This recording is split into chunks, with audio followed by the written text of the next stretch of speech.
Welcome to the podcast. Hello, beautiful. Oh man, I'm tired today. It's okay. And it's hot in here. It is a little warm in here, but we make it work. I got my water. That's what I'm drinking today. And I got liquid IV, white peach, to be exact. Very, very good choice. I have my beautiful, amazing husband on the podcast today. And we're talking about... what a godly marriage should look like. Wow. Jeven has some stories from the Bible that he wants to talk about. But mainly we're just talking about just what it looks like. And I know it looks different for everybody. Obviously there's not like a set thing, but just what it can look like. I mean, we've only been married for a year, but I feel like we've done a pretty good job keeping God in the center for the most part. I mean, we've had our challenges, but still. So, yeah. Do you want to read off what you have? Well, first, before we dive into that, I'd like to say a couple of things that I've heard from people who are very near and true to us.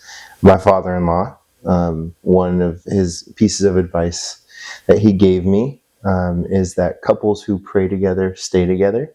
And I've found that if you make a foundation of prayer in your relationship, you can go a long ways like that. Making that the solid foundation of your relationship is one of the best things to do. That's good. Who told you that? My father-in-law. Your dad. Oh, I was like, wait, I thought you said your grandpa for some reason, but yeah, that's good. Yeah, couples, yeah. And I feel like there's just so much goodness that comes from prayer. Having your own prayer life and having a joint prayer life. Those two things have to go together for sure. Because you can pray together, but also if you're not praying on your own on the side, then things can kind of get twisted and you can maybe find yourself doing too much prayer for your spouse rather than kind of thinking about what do I need to be praying for or what's going on in my life. So you want to make sure you have a healthy balance of the two. Yeah, that's good. I like hearing things from parents and stuff, because we grew up around them. And so, I mean, we had the privilege to grow up around our parents, and not everybody has that luxury. But hearing just what's worked in their marriages, and so we can apply that to our marriage is kind of helpful. Yeah. So in the Bible, one of my favorite godly marriages is Abraham and Sarah. And we see a lot of it through Genesis, which is the first book of the Bible. So it says on here, life can have a way of putting you and your spouse's plans on hold. In the case of Abraham and Sarah, they waited a lifetime, quite literally, to conceive and bear a child through which their family would be complete. As an older adult, whether you're married, have lost a spouse, or never married, chances are you have had to wait on God's plan in your life. You might be waiting on it now. Sowing seeds of patience and forbearance in your marriage or life helps you reap the abundance and contentment God wants for you. When did you hear that story? I don't think I've heard about Abraham and Sarah, but when did you first hear that story? Well, probably a month ago when I started my reading through the whole Bible journey. And just it comes up in Genesis 17 and then as well as 22 and 15. So, really early in the Bible, it highlights the marriage of them. And, they just went through the struggles in life of not being able to have a child. Sarah was they could never get pregnant. And then all of a sudden, many, many years down the road when Abraham was like probably 70 and Sarah was like probably 60. Not many people are having children at that age. God blessed them with a son because of Abraham's obedience. Mm. And so I think that that also explains like how in a marriage you are jointly one, but you're also like two of your own. You're also your own person in the sense that like each of you needs to be doing things that build you up towards God. Each of you needs to be like focusing on things that you're doing and making sure that they're godly practices to create that level of obedience and trust with the Lord. Yeah, that's good. I like the triangle analogy thing where it's like you and your spouse and then God and then it connects. But no, I've always liked that. Yeah, that's a good one for sure. I like that one too. But yeah, I don't know. I feel like I've heard so many different things like on what works for like marriages and like a godly marriage. Like I know one thing that we did at our wedding is we did communion at our wedding. And that was something that was really important to us because it was kind of like, you know, putting God in our marriage. And so it's not like we're not just marrying each other, we're kind of like becoming one and like not marrying God, but like, you know. Yeah. And so I feel like communion was something that was really important for us to do, to bring God in our marriage and take communion together. And that's something we still do too in our marriage and like when we go to church. Because at our church, they do communion every Sunday. And so we do. And this is something Jeven grew up doing in his family. And we kind of started doing it in our little family. But is like taking communion together, whether that's, you know, you go up and take communion and you sit back down in your chair, but just taking it together and like praying together. Or like what we do is we take communion, like go to the back of the church or whatever and pray together and take it together. I don't know. I just think that's a cool thing. And so I know, because I know some people take communion like separately, which is good too, but I just think it's important to, like you were talking about, like earlier about praying, like because we pray together during meals and at night, and just that's another way that we stay like connected with God in our marriage, I feel like. Yeah, I wanted to say another thing about communion too is like I feel like it's something that can get like lost, like the importance of it can get lost because like some people will be like, oh, like me and my family, like we take communion, but it's like, why do you take communion? You know, like some people are like, oh, I just take it because the church tells me to, or like if, you know, if someone's like kids will come and take it, you know, it's like, oh, like just like a snack, right? But it's like, it's not that, like it's deeper than that. And I think really making sure that you like always understand the importance of like the bread is a symbol of Jesus's body broken for you, and then the drink is a symbol of Jesus's blood shed for you. Like making sure that you always keep that in remembrance when you do it is a really good thing too. Make sure that doesn't get like lost in thinking of it. That's how we grew up too. Is my parents were very like, you don't take communion until you can tell us why you're taking it. Like they were like, like, why are you taking communion if you can tell us like that you're ready to take communion and you know why you're taking it? Then that's when you can take communion. I just remember that happening. Like I remember them passing the trays around and then like we wouldn't take one, and then like if we were ready to take one, like we'd be like, hey, can we like take communion? And they would be like, okay, but why are you taking it? Like what you need to know why you're taking it.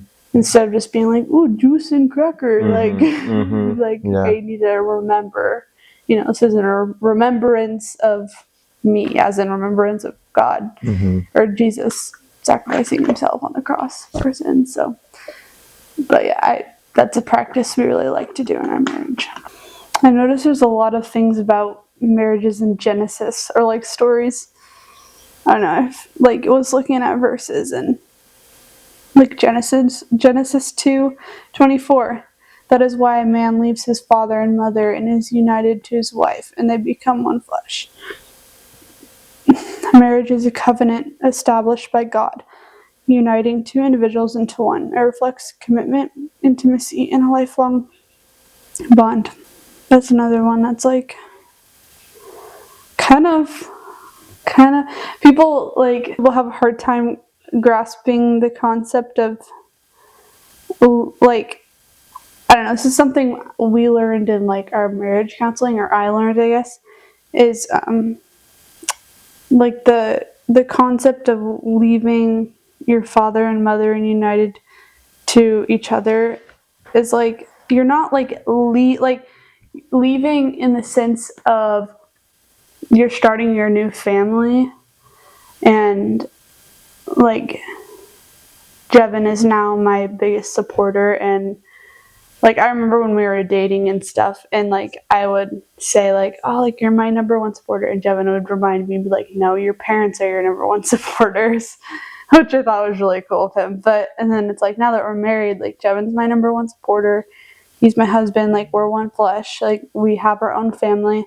Yeah. But I think some people are like, oh, we're married now, and then so therefore we lose a whole relationship with our parents, or like we're literally leaving the family, and or like they don't respect their parents anymore because they don't have to. Yeah. And like, that's just so wrong. And it's like, when you're leaving your parents or whatever, your other family, having another family, it's not a sense of literally leaving. It's creating a different kind of relationship, I feel like, with your parents. No, I like what you said about like different kind of relationship. Like, I think there's a lot of trueness in that.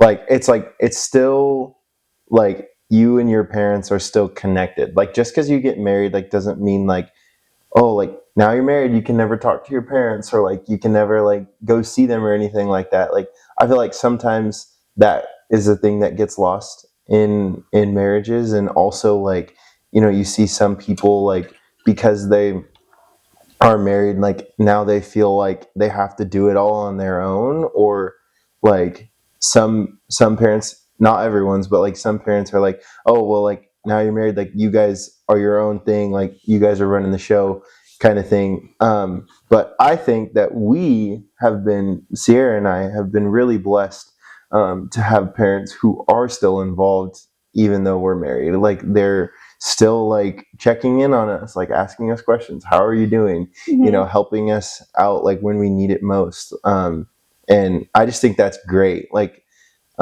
that's actually one thing that really attracted me to you when we were dating, is like how like good and how well foundationed you and your family were. And I could just tell, like, immediately, like the first time I came over to your house, like how welcoming and how like awesome your family was. Yeah, that's good.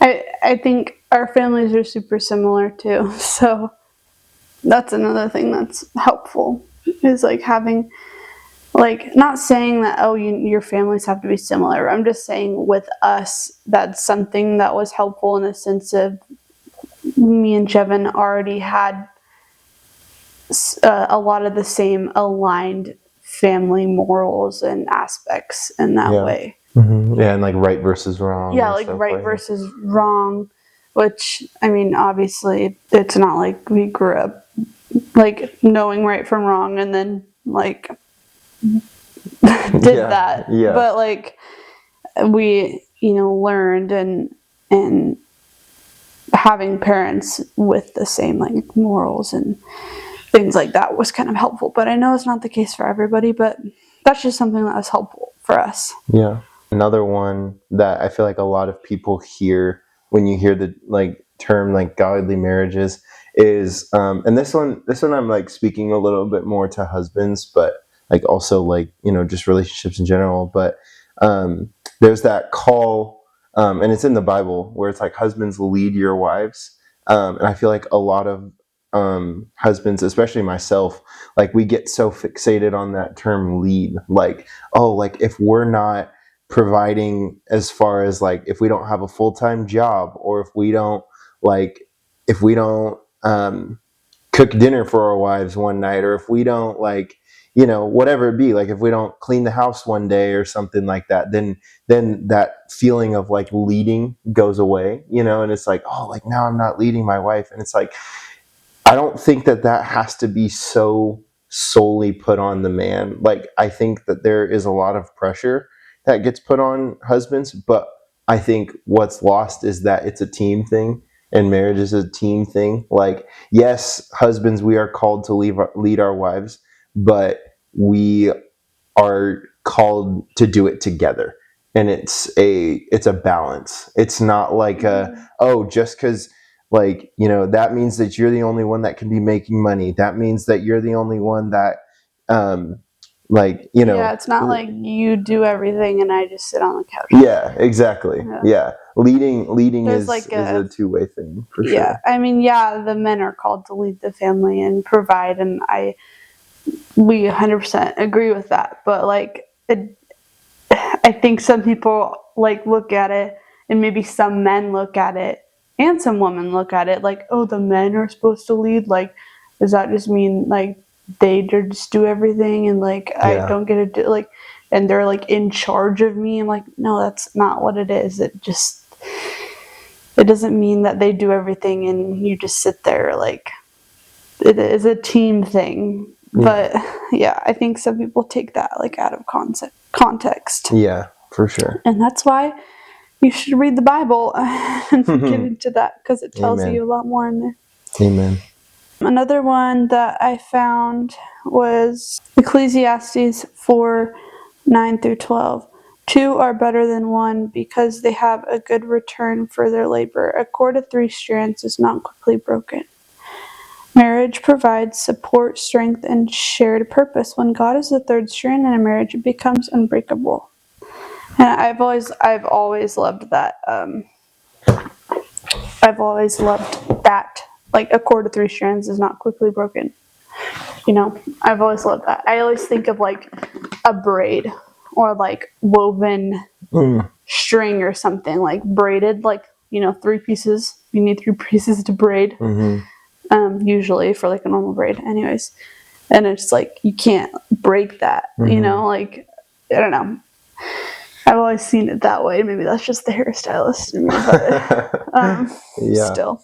Yeah, no, that's good. I like that analogy of the braid. You need the 3 strands in order for it to be solid. And if you don't have that 3 strand, it's really easy to like break apart that braid. It's really true to know that, like, if God is not there, what is your foundation? What are you standing on? It reminds me of the verse in the Bible, or the passage in the Bible, I guess, where there's the 3 men and they each built their house on a different foundation, right? Yeah. And one man built his house on rock, one man built his house on sand, and I can't remember the third one.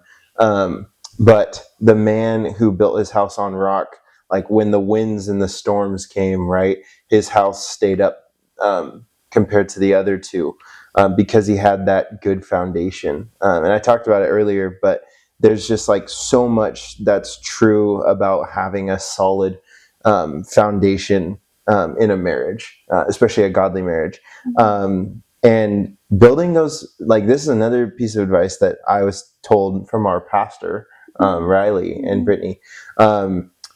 Building those foundations when it's just the 2 of you is really important, because once you bring kids into the picture, if you don't have those foundations, or you don't have those habits built, such as like reading the Bible or praying together, or thanking God for things, it's really hard to like teach your kids to do those things if you're not doing them yourself. Yeah. And I remember them saying that at the marriage conference, like, if you're gonna tell your kids to do something, you better have done it, or you also do it too. Mm-hmm. Like Yeah. you can't just tell your kids to be, like for instance, like, oh, you can't have social media, and it's like, okay, but you're sitting on your phone all day scrolling on Instagram or whatever. Like, Yeah. did you ever practice not having social media? Like, not saying that that should be an excuse for a kid to come up to you and be like, well, you have it, why can't I have it? Like, obviously there's a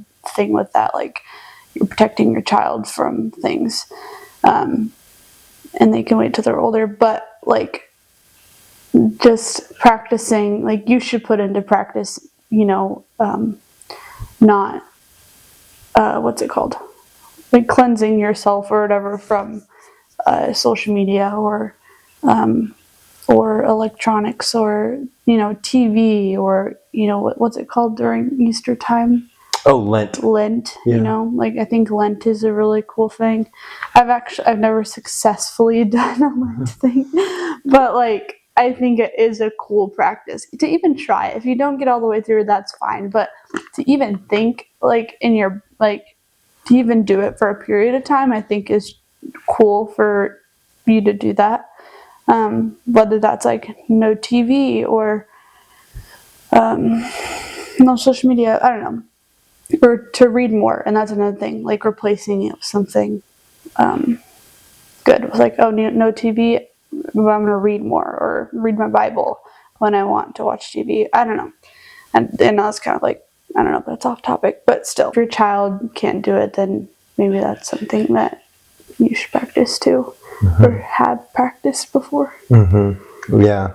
No, I know one good one that kind of just like popped into my head while you were explaining that is like no phones at the dinner table. Like if you want that to be a practice for your whole family, like don't be, like don't be caught while your children are like, out and about in the living room or something like that. Don't be caught like, eating a snack or something with your phone at the dinner table. Or like if you want your kids to do something, like and I like how you said this. You said it perfectly. You got to do the same thing for sure. Yeah, and that's something we do pretty well at, like especially out when we're out at dinner. Like we try really hard to try really hard as if it's hard, but like and we like don't really like we don't look at our phones unless like something important, obviously that has to be dealt with right then and there, but that doesn't really happen very often. But anyways, we have always made that a thing, like when we're out at dinner, like prioritizing each other over our like phones and just spending time with each other. And I mean that's the whole reason for it too, like these practices and like ideas, and like they're not just because they're rules that God set in place or something. Like they're just practices that help you become closer together as in your marriage. It's not like a rule thing, it's like it's helpful. Like they're it's helpful. So Here's another good verse that I really like. I think we actually went over this one in our premarital counseling, but it's Ephesians 5:22 to 33, and it says, "Husbands, love your wife, just as Christ loved the church and gave himself up for her, and the wife must respect her husband. God calls husbands to sacrificial love and wives to respectful partnership. Marriage is designed to mirror Christ's relationship with his church." I think that's really good. I love that. I love that verse. Just because, like, it makes my head kind of go to like the WWJD, like what would Jesus do acronym, and it's like in moments where it's really hard. It may be really hard to like be patient, or be like what's the word, or be like acting of service, in moments like that. Just thinking about like recentering your mind and kind of going like, well Jesus would do it. Like if say there's a morning, and this is like really, this one has been really like practiced a lot by me, I think. But like if there's a morning where I wake up and I'm like, I'm tired and I'm groggy, like, because maybe I had a football game last night that took really long and I got home late, right? And I wake up on a Saturday morning. I could easily make the decision where I'm like, no, like this morning I don't feel it. Like I'm not gonna wake up and make breakfast for Sierra. And it's like, well, what, like, how is that strengthening our relationship? It's not. In fact, it's actually doing the opposite. It's like weakening our relationship, right? And so you think about it, like in that moment when you wake up and that that's like a routine of yours. I was just saying, like, husbands, one of the best things that you can do, and one of the best things that I found, is putting into your morning routine making breakfast for your wife. It'll change your marriage. Trust me. Or if you're not a breakfast eater, then like lunch or dinner or something. Yeah. And obviously not all the time. Like, I mean, you don't have to make them all the time, but like, just as an act of showing that you care. And that goes for wives too. I mean, doing something. Just, I guess that's another thing. Just in marriage in general, but godly marriage too. Just like acts of service, doing like cleaning the house while Jeven's gone at work, or like, sometimes like packing his lunch or folding laundry or whatever. I don't know. Doing whatever is like nice and helpful and grows your relationship too. Yeah. Yeah. Another good piece of advice that I found is really learning how to love each other, and be in a space with one another. Because I feel like a lot of, like, when I see godly marriages, or like even like what we were taught in premarital counseling, is, there's an expectation that we're held to as Christians, where we are not like to, like, sleep with each other, like, or like live with each other, before we are married. And so, like, making sure that, like, once you do, like, marry each other, you um, learn how to live with that person. Living with another person is something that, is not, you're not taught until it actually happens, right? And so learning how to live with another person, share a space with another person, um, I think really just, like, again, creates that strong foundation. Learning how to love each other, like, really, like, love each other well, not just on the surface level, but on a deeper level. Going through trials and tribulations with one another, going through the hard moments. If you can make it through storms in life, with the person that you are married to, you can go a long way. I've kind of taken some wisdom from, like, 70-year marriages or 60-year marriages, like my grandparents, for example. I'm sure they went through storms in life, but they, made it out through those storms and were married for like almost 75 years or something like that. I'm not sure the exact amount of time, but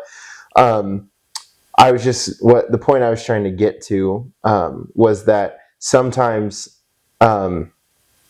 infatuation of each other and, likeness of each other can start, and then you can have the pattern where, maybe you have a baby with that person and you haven't even learned how to love each other yet, or maybe you're like so into that person, you're like, let's get married. It's like, but you don't even love that person. Like, you're just like, oh, like, let's just get married, why not, right? And there's no love there. So I definitely think that it really has to start with love. The foundation of a godly marriage really starts with love, for sure. Yeah.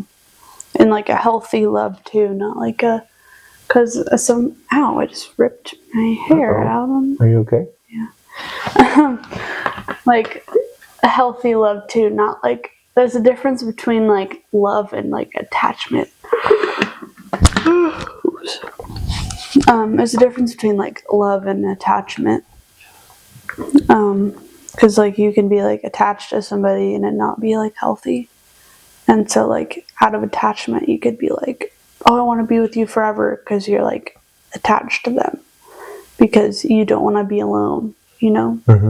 So there's sometimes people out there who have like attachment issues because they're afraid of being alone. But do they genuinely love that person? And like, you know, is it healthy for them to be in that relationship?